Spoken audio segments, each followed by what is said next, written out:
Hello, Decode Your Burnout fans, and welcome to another episode with me, Dr. Sharon Grossman. And today we're joined by Raewyn Guerrero, who is the Gutsy Executive Coach, corporate wellness consultant, functional diagnostic nutritional practitioner, CBT hypnotherapist, corporate dropout, best-selling author, and speaker. Woo! She's done it all, man. Now, after years chasing IBS and anxiety in the conventional medical model, while stuck in a toxic corporate role, she's created freedom in her life by focusing on health as the first wealth, with the gut-brain connection as her North Star. Now she guides high-performing women from burnout to overwhelm to clarity, energy, so they can create the personal and professional impact they were meant for with the freedom in their bodies to do so. Kind of butchered that a little bit there. I think you did great. That's great. The book is actually called Corporate Dropout. So I am a corporate dropout, but I wrote a book about it too. Well, I'm so excited to have you because, as we were preparing to get on the air today and we started talking a little bit, I think you've got some amazing, cool stories and little tidbits that will really resonate with the people who are tuning in to the show. So can't wait to get started. And I didn't ask you this ahead of time, but I'm curious, with all that corporate experience, I'm sure you've got some sort of a burnout story that you can share with us. Yes? Yes, 100%. Okay. So tell us a little bit about what happened for you. Yeah. So, the thing is, burnout doesn't happen overnight. And I want people to really understand that it's little things that creep up over time. And for me, I had gone through a divorce in 2010 and I was living in London. I was in HR, human resources. Ironically, all of this is not lost on me.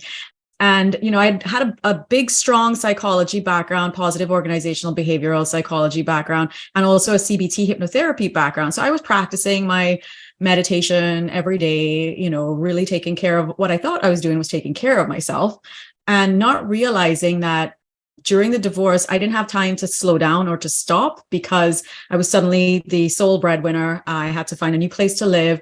So being sick was just not an option. And I kept getting sick, but my way of dealing with it was go to the doctor, get some antibiotics. And that's what they would do. They would just patch you up and send you back out on the field. Right. So I had been on about 15 courses of antibiotics in that 1 year in 2010 and completely destroyed my immunity. So your gut microbiome is like home to 90% of your immune system.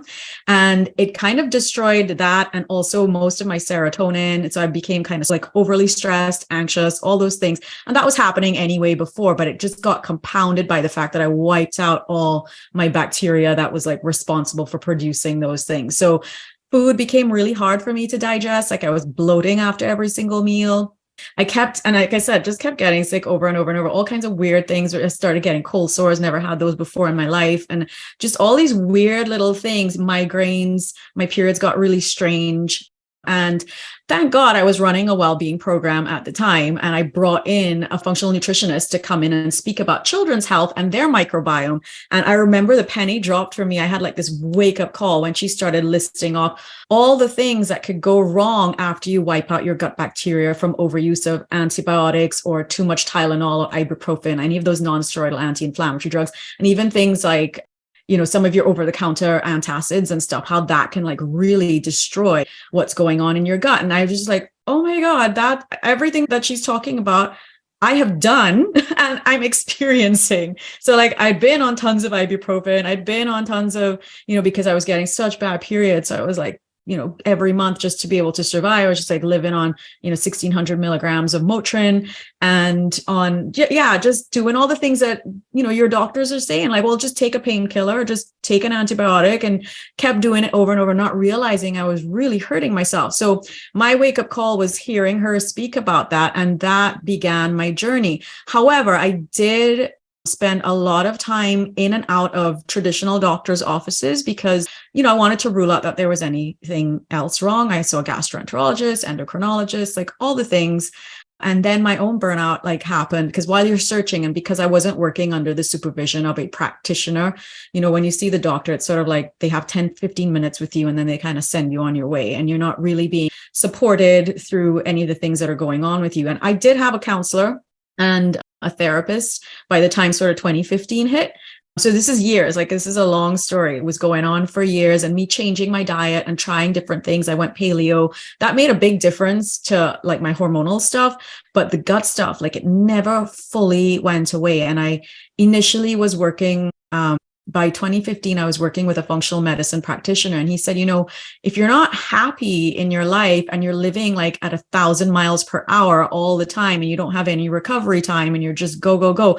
He's like, no matter how much you change your diet, and no matter, how many supplements you take, like you're never going to heal 100%. You'll always kind of be at that like 70% mark where something's just not right. Your stomach's still not great. So my IBS diagnosis, anxiety, panic, all those things, they were all rearing their head by 2016 in a big way, because I didn't want to hear what he had to say. I didn't want to have to quit my job or do any of those things. I'm like, I love what I'm doing. I'm not going anywhere, blah, blah, blah, not realizing how toxic it was for my body. So I crashed and burned in 2016, and it was taking me 2 hours to get out of bed, and again, like an hour of meditation just to be able to face the day and face the environment that I was going into every day. Toxic working environments are probably the number one cause of people feeling so unwell. And then gut problems are the number one reason people go to the doctor. I don't know if you knew that. That's the number one reason for doctor's visits is gut problems. And they're so linked, IBS, UC, Crohn's, anxiety, depression, they're all linked together. So that's the origin story of me like having a come to Jesus moment in 2016 when I'm like, I can't get out of bed. I'd actually broken my ankle. And that's another thing that I don't think a lot of people realize. Like the more stress you're under, the weaker things like your bones become, because the cortisol impacts your absorption of nutrients. It sucks calcium from your bones and magnesium. I broke my ankle doing something not crazy. Like I was just stepping off a curb. I didn't look where I was going, and I thought it was shorter than it actually was. I was in heels, so that doesn't help. But I stepped off this curb and I just heard like a snap, and I'm like, oh crap, something really bad has happened. And then I couldn't move, and it was just swollen up like a grapefruit, and it was awful. So, lots of reasons that I do what I do now, because they're all connected. Like, why was a 35-year-old woman snapping her ankle? It wasn't even like half a foot. It was like it was not even 6 inches. So how does that happen to people? So these things, they're all linked, they're all connected, and they all drive me to wanting to make people aware of the fact that there's so much that we can do to actually impact the way that our health and our lives turn out. That is quite the story, my friend. Oh my goodness. So lots of circumstances, it sounds like the divorce and things going on at work. And my question is, do you think that it was more than just circumstances? Well, life and people, we're a combination of the things that happen to us and the way that we react to them. Sure. Now, some people have got better coping skills than others. My current husband, he's like the little train who could. He just keeps going no matter what. Like he got COVID and he didn't care. He just kept going. I'm like, dude, you need to rest, like lie down. And he's just like, oh, no, I can't do that. They're just some people who are built a certain way. I think women, though, we have so much more going on with hormones and with our bodies, and we're much more tuned with it as opposed to men. I think they kind of like it's very easy for them to compartmentalize certain things. And there's reasons for that structurally too. Their brains are actually different to women. So the corpus callosum in a man is actually, it's smaller. That's the little band that runs between the left hemisphere and the right hemisphere of the brain. And it's actually tinier in men than it is in women. So that means like the little highway that transmits information across the two hemispheres, it's tinier. So they can't process information the same way that a woman can, right? So that's why women are usually better at multitasking. Like we're much better at that kind of thing because we've got literally more bandwidth to be able to do that. So I think it depends. It depends on gender. It depends on the way you were raised. Potentially some genetics are involved in there as well. I've had my genetics tested. I do have those genes for anxiety, for ADD, for depression. But it has been about 7 years since I've had a panic attack. And that is a testament to the things that I have done since then, since learning about the fact that it's not just, you can't just meditate your way or Eckhart Tolle your way out of a situation. You can't?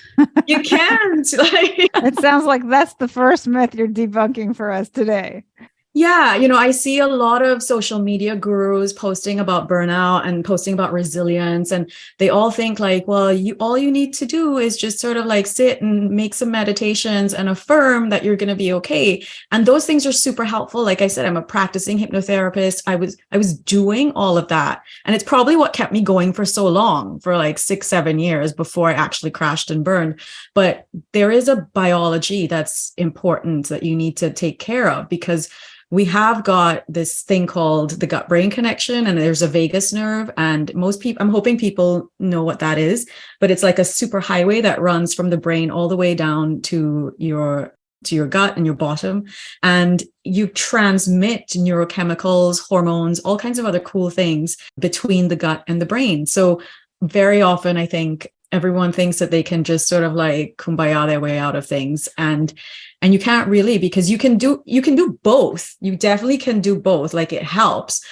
And I like showing people the ways to do both, like how to integrate the two. But when you have got 90% of your immune system in your gut, and you've got 70 to 80% of your serotonin, 50% of your dopamine, 50% of your GABA, your relaxation neurotransmitter, all that being produced within your digestive tract, if you're not caring for it, if you're not looking after all the microorganisms that live within there that actually help with the production of those things. So if you're eating crappy food, lots of trans fats and, canola oil, you're eating, probably too many carbs, they're feeding the bad microbes. They're not feeding the good guys. So then you have like this imbalance. And then that can mean like you're not producing the neurotransmitters and the hormones and the things that you need. And production of thyroid hormones slows down. The liver starts to get congested. So there's this whole, and I don't want to get too technical. I just want you to understand that if you nourish your physical body, well, we always say if you get the body right, the brain will follow. And when you get the brain right, the mind will follow. So you have to pay attention to the car, the shell of the car, before looking after the driver. So what do you say to people who say that it's mind over matter? I say exactly that. I just say, well, it is, but it isn't. It's both ways. Like, we have a bi-directional relationship between the brain and the body. And Thomas Edison actually famously said that the chief function of the body is to carry the brain around. So that means if the brain is going to work, that means that the body has to be working as well. And there's a lot of confusion around what makes a body work, because we have mainstream media, we've got all these fad diets that are out there. People don't even realize, like, right now we live in a toxic soup. Like, if you live in a city, you have got exposure to chemicals like benzene that hurt your brain. People who live in urban areas are more predisposed to Alzheimer's and dementia because of exposure to certain neurotoxins and chemicals that they're breathing. Our city water, not particularly good either. The food, so everything that's around us, unfortunately, in the modern world, can be very, very harmful to the body and then subsequently the brain. So for women, I do like to say, be mindful of the things that you put on your skin. That's your biggest organ. It absorbs everything. Be mindful what you're eating, how you're eating. Because that's, if we're eating on the go, eating at our desks, eating in our car. I had a friend who was like literally living in her car because she was a nurse practitioner, and she's like driving around between appointments. And one day she came over and I'm like, are you living in your car? There's like food, wrappers, all this stuff. And she's like, yeah, I just got to eat, between appointments. Like, I'm driving to different people's homes and I just got to eat. I'm like, and that impacts digestion. If you're eating on the go all the time, you're not digesting, you're not absorbing, and then you're not converting the things that you need into. So it's not just what you eat, it's how you eat. And even when you eat is important. So matter over mind, that's really the biggest for me. Like, from what happened to me, I could see that was probably the big part of what went on. Because if you think about it, there are 100 trillion microorganisms living within your digestive tract, and the gut actually weighs 5 pounds. It makes up for about 5 pounds of the body. And if you've got these 100 trillion microorganisms and they are not in harmony, and you've got an overgrowth of some not so great guys, then what ends up happening is that they start encouraging, it starts becoming an atmosphere or an environment that's more hospitable to infections, viruses, and you become more tired. You become more susceptible to bugs that are passing around, stomach bugs, other bugs, colds, flus, that kind of thing. So you become more worn out and worn down. So it makes sense that, like, if you aren't nourishing your frame appropriately, you're going to be sicker quicker, and you're going to end up feeling worse, tired, wired, all the things that we want to avoid, and all the things that contribute to burnout. When you see someone getting ill all the time, you're like, what's going on there? And I recently spoke to my sister, and she was saying to me, her kids they were sick they live in upstate New York. They don't get a lot of sun. They're very, very pale. They got Irish, her husband's Irish. So they've got like Celtic skin. They don't go outside a lot because it's winter pretty much like 9 months of the year. And they were sick every single week, these poor little babies. And, there's a 7-year-old and a 4-year-old. And I said, what's their vitamin D levels like? Like, what's going on? And she's like, well, I don't know. I go get them checked. And of course they were like super low, below like 40, and rickets is like 30, right? I'm like, so you want to make sure that your vitamin D levels and things like that are working for you, because then that keeps your immunity levels up. And vitamin C has a half-life of 4 hours. So when people say, oh, I took some vitamin C this morning, I'm like, by noon it's already passed through your system. Like, you need to continually keep taking it. And the stuff that you hear from the mainstream about recommended daily allowances, it's so basic. Like, when you go to a doctor and says, oh, your vitamin D is normal, but it's at like 30, you're like, no, that's not normal. Like, it needs to be at a certain range. It needs to be sort of like between 60 and 80. Of course, we started helping her kids out by supplementing with vitamin D3 with K2. And that's really important, like knowing the cofactors, not just taking the vitamin D3. Mm-hmm. And of course, I chatted with her yesterday. I said, have they been sick? She's like, no, they haven't been sick since they've been taking the vitamin D. And I'm like, something as basic as sunlight that people can't get because they're probably sitting in front of screens too long, not moving enough, not going outside enough. They're living in a northern climate where it's hard to get that. You'll have to look at how do you nourish your frame in order to be able to stay resilient.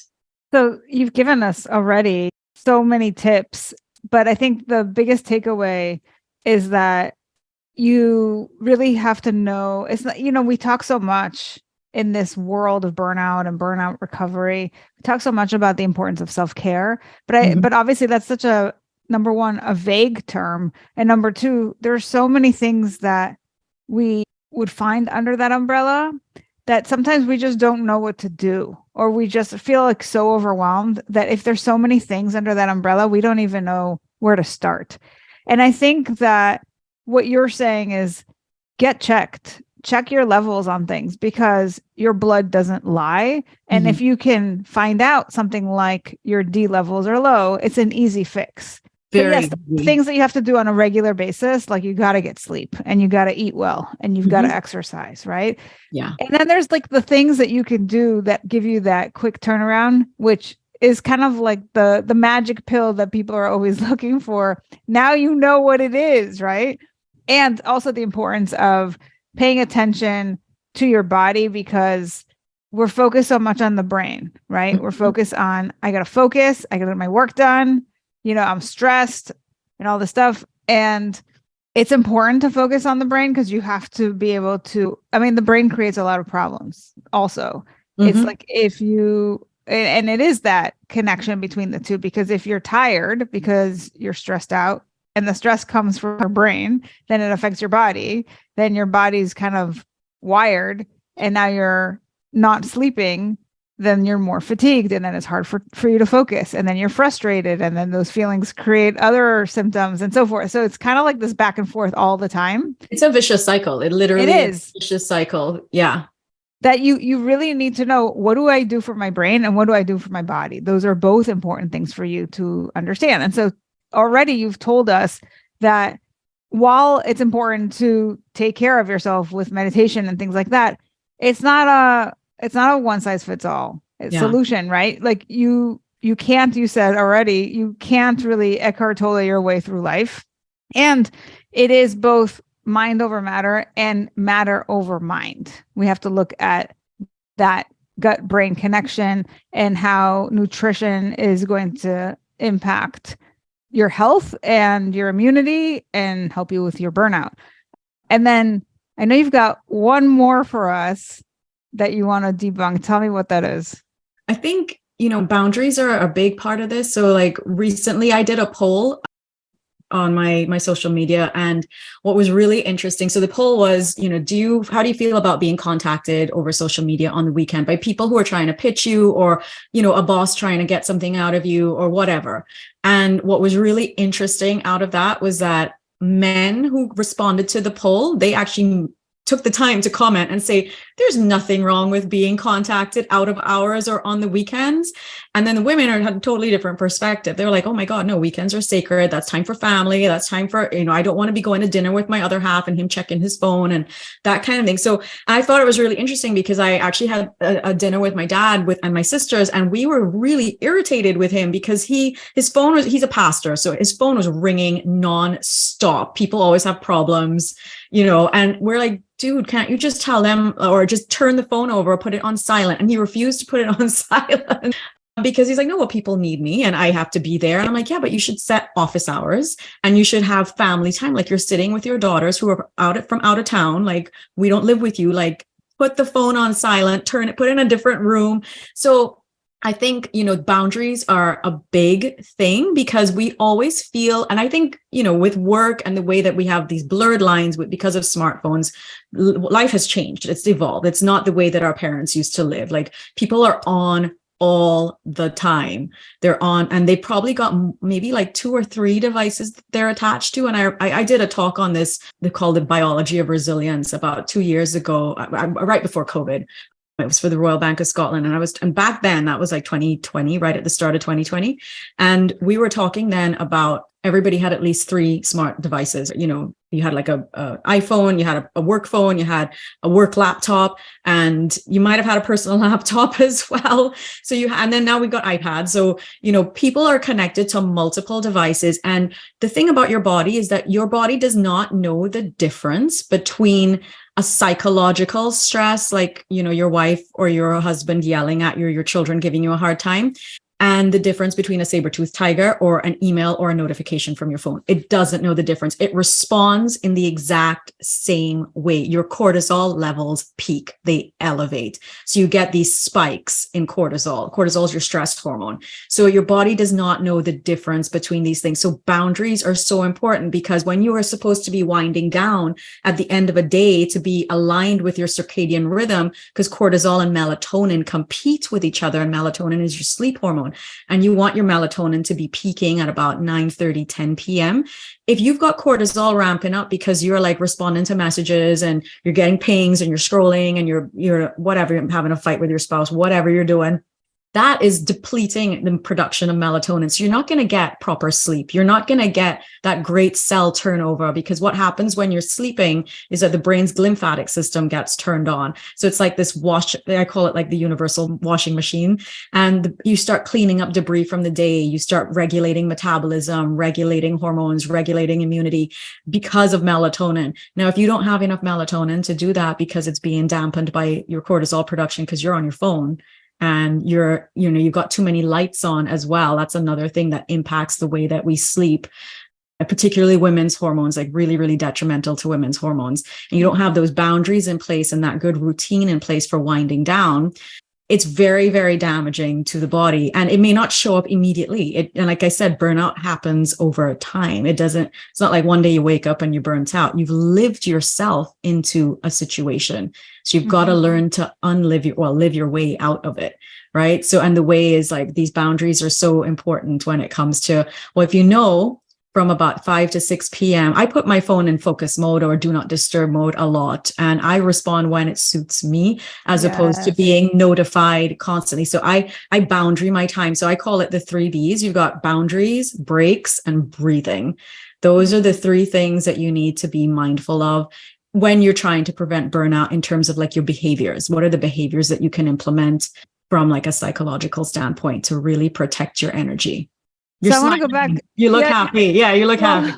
Well, yeah, you're speaking my language, but I want to go back to the story about your dad, because what occurred to me as you were telling that story is that the reason that we're on all the time is because we have FOMO, right? We're worried about, like you gave the example of the guys from the poll who are interested in making money. Doesn't matter if it's nights or weekends.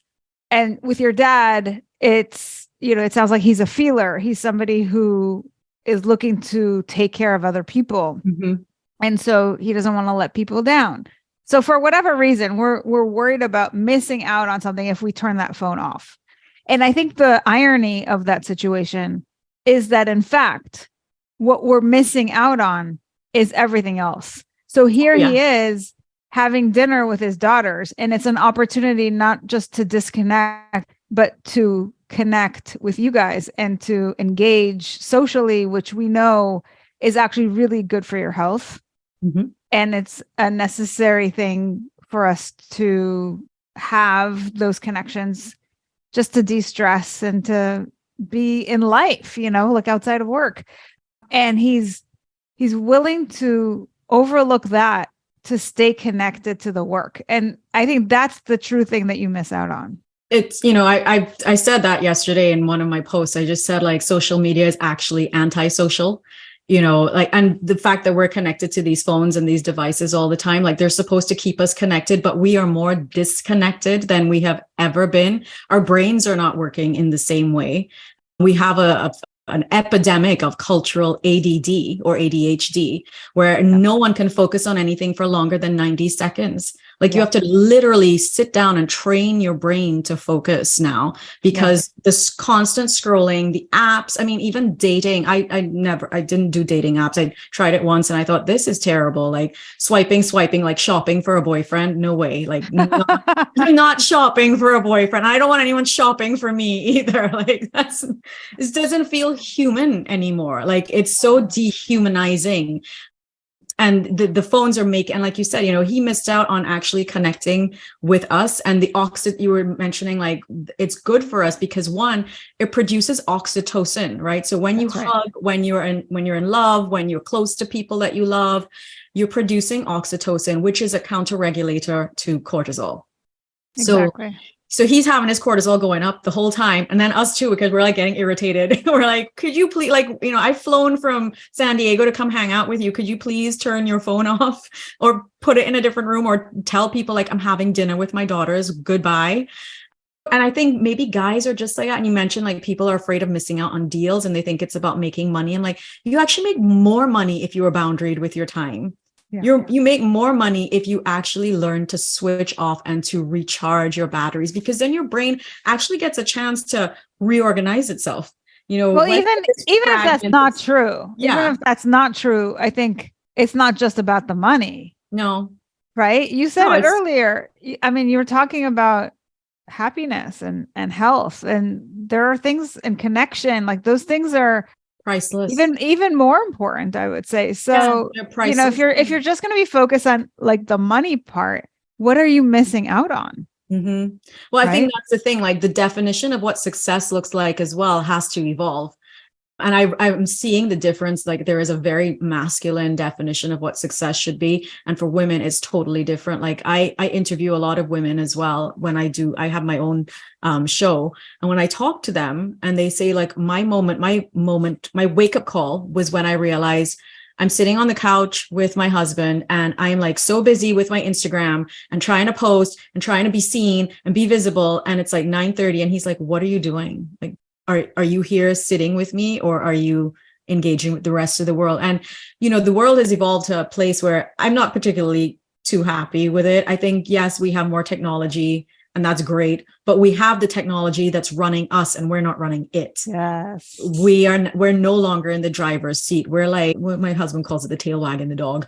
And he's like, it should not be this way. Well, the truth of the matter is that technology can be a gift. Totally. If you've got those boundaries in place. Like, if you're really smart about it, you can have both. You can kind of have your cake and eat it too, right? You can say, like, technology serves me when I wanted to, and then I draw the line and I move out of work mode, and now I have the chance to do everything else, to take care of my health, to take care of my relationships, to do something that's fun. I get a chance to do something other than be in stress mode, right? And that allows me to unplug and recharge and come back even stronger. So that's doing it really smart. And I think that when we're just in one mode all the time, that's when we burn out. And to your point, you may not recognize that it's even happening because it's something that creeps up over time, and you have to kind of really pay attention to the nuance of it. And we don't usually do that. So all of a sudden we wake up one day and we're like, oh, I'm exhausted. What's going on? Right. And then you realize, oh, you know what? This has been there's a lot of problems. I'm not feeling so great. I'm tired. I can't focus. I'm losing my motivation. I think I might be burned out. Right. Yeah. So it doesn't happen overnight, but it can happen over time. And you may not even realize it's happening. So this is your kind of wake up call to say, let me not be a victim of this. Let me do the right things and have those boundaries in place and pay attention to the gut brain axis, right? That connection, and really disconnect in order to build up that resilience. And that's what's going to help me stay, as successful as I want to be long term. Yeah, 100%, 110%. Like everything you just said there, just like hit the nail on the head. So thank you. Thank you so much for coming on. I love your title, the Gutsy Executive Coach. Fantastic. And I'm sure that someone out there is listening to you right now and saying, I would love to work with her. So for those folks, where should they go? Where can they find you? Well, it's really easy. GutsyExecutiveCoach.com. Really, really simple. All one word. And there is a booking link there if you wanted to get on we can get together for 30 minutes just to talk about, where you're at in your life, where it is that you want to be, what are the barriers, whether they're physical or psychological, that are keeping you from that. And I start with the lab work. I always start with, well, let's figure out what's going on under the hood of the car. And then if we have to rebuild the car, we do that. You will do that. I love it. So you really are blending the brain and body. You don't just talk about it, you actually do it, which is fabulous. Love, love, love, love that. So encourage people to take advantage of the offer and go to GutsyExecutiveCoach.com and look Raewyn up. She is a powerhouse. Amazing. Thank you again. All right. Now, for all of you thinkers out there, what did you think of the show? If you are a feeler, how did hearing this make you feel? And for all of you doers, what are you going to do based on what you've heard? Now, regardless of what your personality code is, my goal is to spread the word that burnout is a unique experience. And by decoding it, you can find solutions that are equally unique to you. Help me spread this message by subscribing to the show on Apple or Spotify and leaving us a review telling us what you think, feel, or do differently because of the show. If you're watching us on YouTube, you can also leave me a comment or questions to answer in future episodes. And please recommend the show to anyone struggling with burnout. If you are ready to take the next step with me to DYB, go to decodeyourburnout.com, and I'll see you right back here next week. Bye, everybody.